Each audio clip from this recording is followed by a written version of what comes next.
सटीक निशाना। दूरी बढ़ाने के लिए आदमी ने बड़ी सावधानी से चिमटी की मदद से गोली का सिरा बुलेट हेड निकाला। फिर उस गोली के अंदर मौजूद बारूद को निकालकर एक कागज पर फैला दिया। दरअसल वो विज्ञान और रसायन का माहिर था। उसने गुपचुप तरीके से एक शक्तिशाली विस्फोटक तैयार किया था। पुराने बारूद को उस नए बारूद के साथ सटीक अनुपात में मिलाया, फिर उसे गोली में भरकर दोबारा बुलेट हेड फिट किया। इतना ही नहीं, उसने सैंडपेपर से गोली के सिरे को बारीकी से घिसा, जिससे वो बेहद नुकीली हो गई। नुकीली गोली ज्यादा पेनिट्रेशन प्लस कम हवा का प्रतिरोध, यानी अब यह गोली हवा को चीरते हुए बहुत दूर तक जा सकती थी। अब आदमी की योजना थी 10,000 मीटर दूर एक टारगेट को इस खास बुलेट से निशाना बनाना।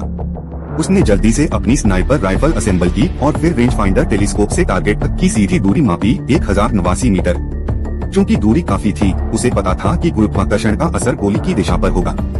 उसने तुरंत राइफल का कोण जमीन से 45 डिग्री पर सेट किया। यह वही एंगल है जिससे गोली सबसे ज्यादा दूर जाती है। इसके बाद उसने नक्शे पर अपनी स्थिति और टारगेट की पोजीशन मार्क की और दोनों के बीच सहायक रेखा ट्रेजेक्टरी गाइड खींची। फिर उसने अपनी उंगलियों से हवा की दिशा, रफ्तार और नमी का अंदाजा लगाया। अब शुरू हुआ असली गणित। उसने सभी डेटा के आधार पर गोली की संभावित उड़ान पथ की गणना की और नक्शे पर उस ट्रेजेक्टरी को बड़े ही सटीक ढंग से खींचा। बैलिस्टिक लाइन में कोई रुकावट नहीं दिखी। उसने स्नाइपर स्कोप से आसपास की जांच की और पुष्टि कर ली, प्लान इज परफेक्ट। अब वो संशोधित गोली को स्नाइपर राइफल में लोड करता है।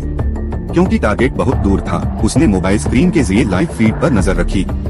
जैसे ही टारगेट लोकेशन पर पहुंचा और बातचीत करने लगा, उसने एक सेकंड भी बर्बाद नहीं किया। ट्रिगर दबाया गया। गोली ने हवा को चीरते हुए रफ्तार पकड़ी। उसका ट्रेजेक्टरी पथ एकदम वैसा ही था जैसा पहले से तय किया गया था।